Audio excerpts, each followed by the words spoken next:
Alright, welcome back to the East Carolina Pirates Dynasty. We are coming off an amazing senior night win, or senior day win, whatever you want to call it. But we took care of USF.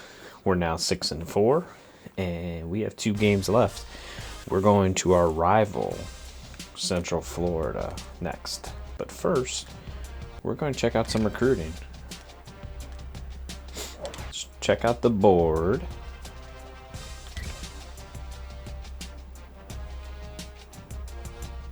Alright, so Victor Young, we're only 1,000 back on him, 1,060. But hopefully we can get something going there. Dan Moss, we're now in the lead between us and Virginia Tech, it looks like. So Virginia Tech's number 2 in the nation, I think. So we need to try to get him going. Lance Goodwin, we're only 555 back, so that's good. Brandon Butler, I believe he's ready to visit. No, Brandon Potts is ready to visit. He did visit us, and he got plus 210 for visiting. Brandon Potts is ready to visit here. Let's get him visited. We're going to have to do it during the bye week, though. That's all we got. But whatever. He can come after our last game. Hopefully look at what we're doing. Hopefully in a bowl by then. I don't think it'll be the conference championship. Anthony Prince. See. Oh. So we got the lead on him, so that's huge. We shut up the board there. Jared Nelson, we got a good lead on. Steve Falk the fourth, we're only 670 behind Arizona State, so we got a chance there. Michael Freeman, it's brand new, but we are in the lead, so that's good. Chase Thomas, unfortunately, signed with FAU. Another guy we lost to FAU. Unbelievable. Update that on my board.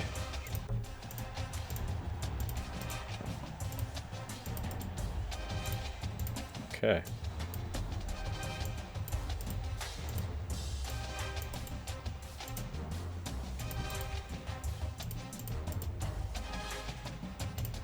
Okay, so basically we can add another guy now. We do have about 500 points, so we can go try to find some late bloomer here.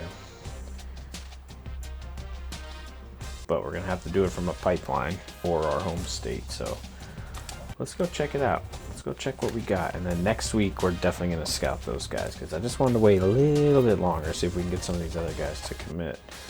Let's go to all prospects. We're gonna go, let's go to home state. Go North Carolina. See if we can't get something. See our interest level. Let's see who's interested in us. Sam Williams blocking tight end. I really don't want that. Like a guy we think we can get. Joel Jacobs, a power kicker. We already have a kicker, though. I think we redshirted our other kicker, too, so I don't think we're going to need that. E. Hawkins. Eric Hawkins. Cornerback. JUCO. That's not something really I want to get into. Mike Vaughn. Run stopper. Outside linebacker, number 156. He's a 2-star guy. It's going to be tough to get guys of any quality this late in the game. We got Nathan Marska, 87% locked though. He looks like he's going to Ball State. Coming up north. You know what? I don't know. I kind of like this guy. Let's see. Mike Vaughn, 6'4", 230. He could be a stud 2-star guy for me. Who knows? He might turn out to be a gem. He could be a 70 overall. We're only 170 behind the leader. And one of them's UCF who we're going to play. Proximity to home. You know what? Let's give him a shot. Let's go, Mike. Now we're gonna go back to the board. We have enough to give him the full 500, so we're definitely gonna do that. And we're gonna update my board. in my Excel sheet here. Mike Fawn.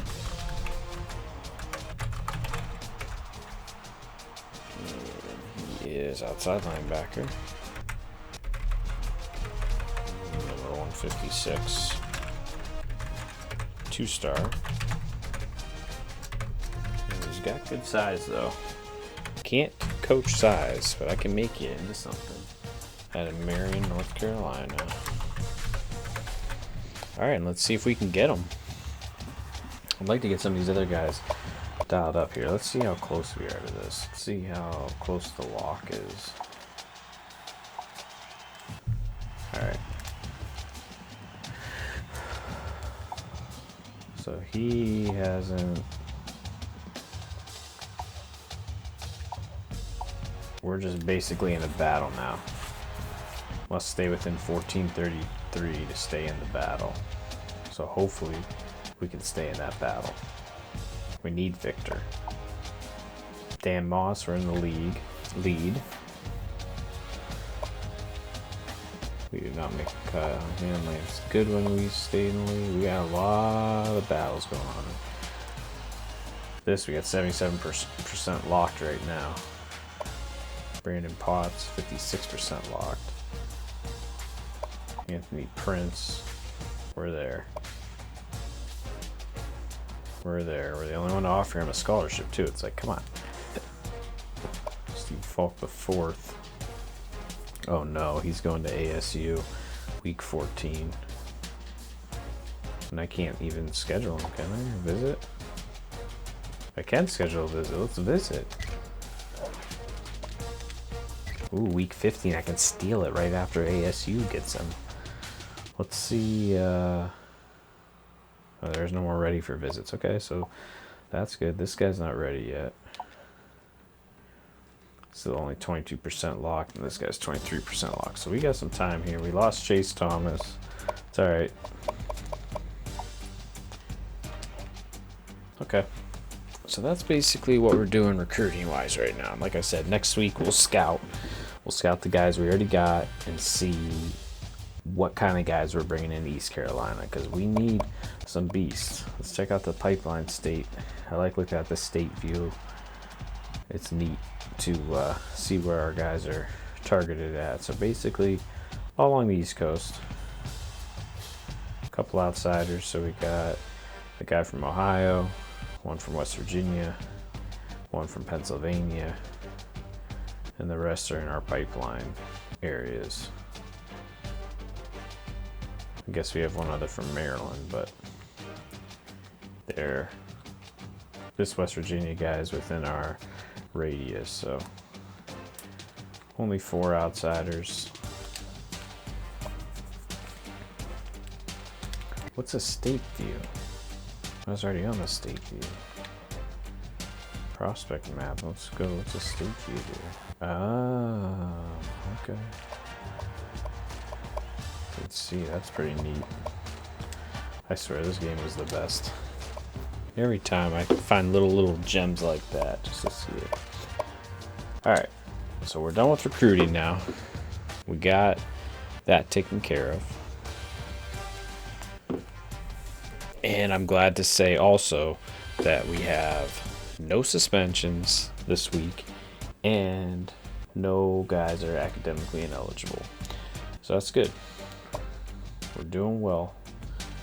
Let's see let's check out our coach contract here. See where we're at. We're right now security safe. Target wins per year is 7, so we need to get 1 more to meet our target. So hopefully we can get that done because we only have a 5-year contract here.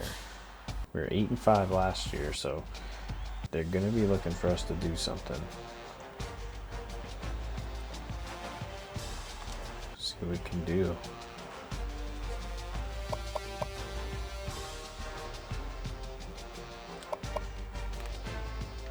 Goals, 50 touchdowns per season. We're pretty close to another XP edition. We're about 1,100 points away. Alright, wow, Alabama lost this past weekend to Mississippi State. Oh no. Top 25, Michigan walks away with a conference victory versus Northwestern. Ohio State notches conference win. Big Ten spotlights on the Michigan State Northwestern game this weekend. Number 6 Gators looking ahead to their big conference game with number 7 Alabama. That'll be a good one. Florida State beats Syracuse. And Virginia Tech is now number 1. I want to say they haven't been ranked that high since maybe Vic was there. Let's check out our conference standings. Let's see how the American's shaping up. Let's see, the American East. We are now in 3rd in the American East, but it's not going to really matter because Cincinnati holds a tiebreaker against us, and they only have 1 loss. So right now, it's looking like Cincinnati is going to be pitted against SMU, which we beat SMU. So that'd be a good little conference championship game, though.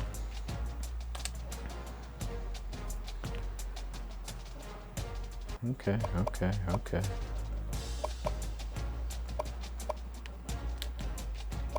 Let's check out the new BCS rankings now that Virginia Tech is number 1 and Alabama lost.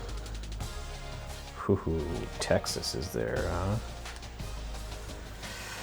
So we got Virginia Tech, number 1. Texas, number 2.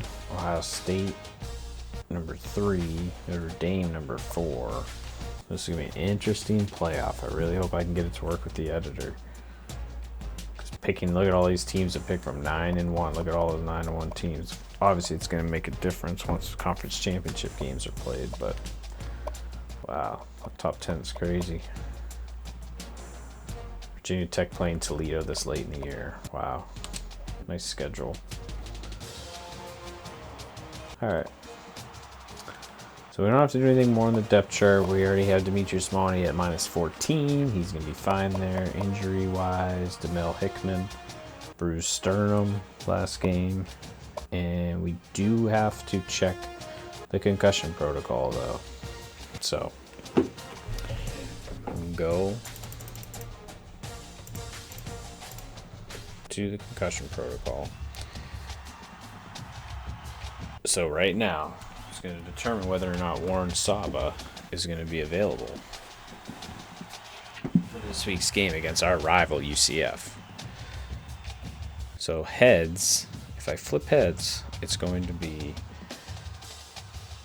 he misses this week. If it's tails, he's free. Heads, figures. All right. Well, Warren's got to miss this week too, unfortunately. But, you know, it's part of the game, you know.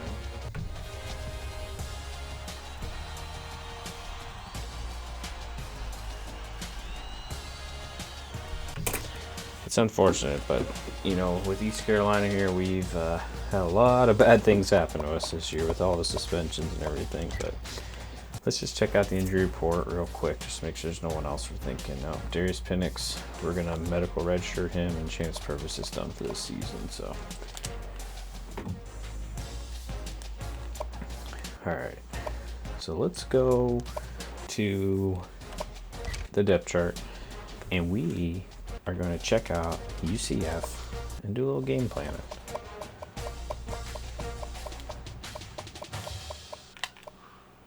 All right, so they got Brandon Wimbush. I forgot about him. And then they got Dylan Gabriel as a backup. So Wimbush is an impact player. He's going to be tough. Came over from Notre Dame. His awareness is 94. Real good. I think he's a very strong arm. 88 throwing power.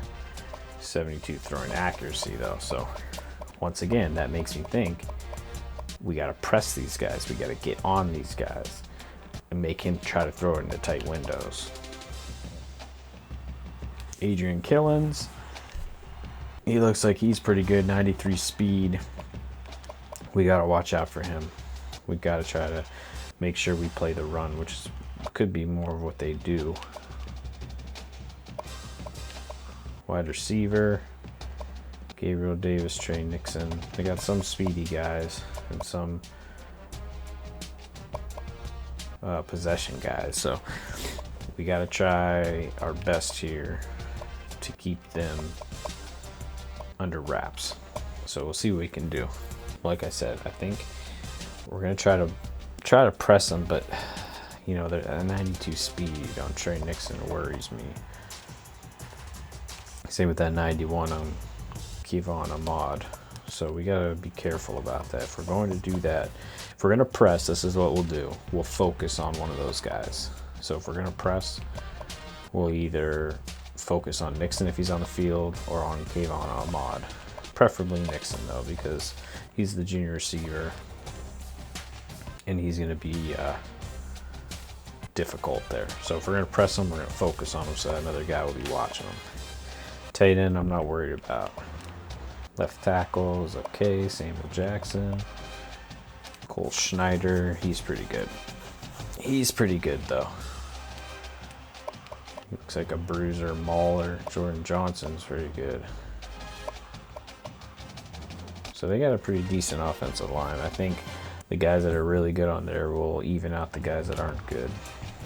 So offensively, I want to try to press. We're obviously probably not even going to blitz much because we're probably not going to be able to get in there on the offensive line. So I'd rather drop 7 guys back in coverage, maybe even 8 guys back in coverage.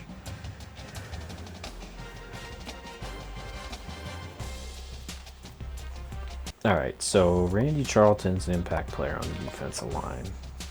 Brendan Hayes is injured. That's huge for us. And Cam, Goody, and Hancock are the defensive tackles. I'll have to see what kind of defense they run. I'm pretty sure they run a spread offense. I'm almost positive, but we'll see. All right, so right outside linebacker, Sean Burgess-Becker. Eric Mitchell in the middle. And Nate Evans is an impact player. So they got some players on the linebackers for sure. Cornerback wise, Neville Clark, Brandon Moore, they're pretty decent too. So this is going to be a tough game. I have a feeling this is going to be more of a defensive game than people think. Because our defense is pretty decent. And a lot of people, you know, don't think about us as having a good defense, but we're pretty good.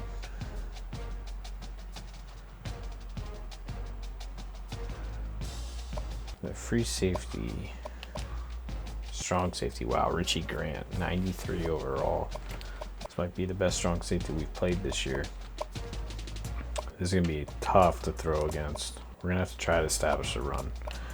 We're going to try to we're going to go right at the guys though. That's the goal. I think we're going to establish a run this game. They're going to expect us to come out passing, but their cornerbacks and free safeties and strong safeties are all tough. The only way we're going to do that is if we're going to do a lot of wide receiver screens or just establishing the run. And maybe taking shots deep if we see people that could be in a situation where, you know, for some reason they get open or blown coverage. So that's going to be our game plan there. That's tough. They're tough. Their kicker stinks, though. So I think we should have an advantage there. All right. So that's UCF, our rival. But like I said, when we play a rivalry game, you throw the records out the window. I mean, it is one of those kind of games where it's just going to be intense. I wouldn't be surprised if it's a night game. We'll check that out right now. We're going to go score schedule, see what time of day this game is. Got to travel to UCF down south. It's a pipeline state though, so playing these kind of games there, it's a 1 o'clock start. But playing these kind of games there gets exposure to the team so they can see what East Carolina is all about, you know. And UCF, yeah, they're 5-5, 3-4 in the American, but once again, it is a rivalry game. I am not banking on any of this to be easy. So let's just see what this coach does.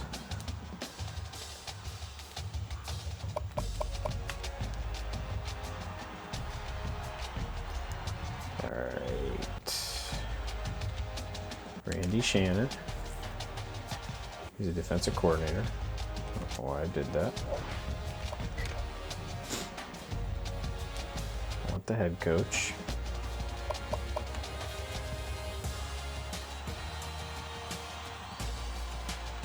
Alright, Josh Heupel.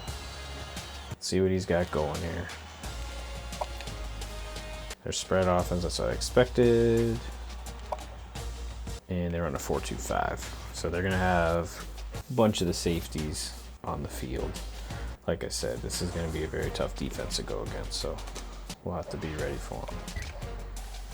Alright, so that's our UCEF game plan, which, you know, I'm feeling pretty confident in. I like our abilities, and we're going to show them a little bit of a run game that they're not used to seeing. So next week, after the game, while we're getting ready for the UConn, I think we'll take a look at our season stats, see where we're at with everything, and then we're going to scout those guys. So, but we have a game to play first.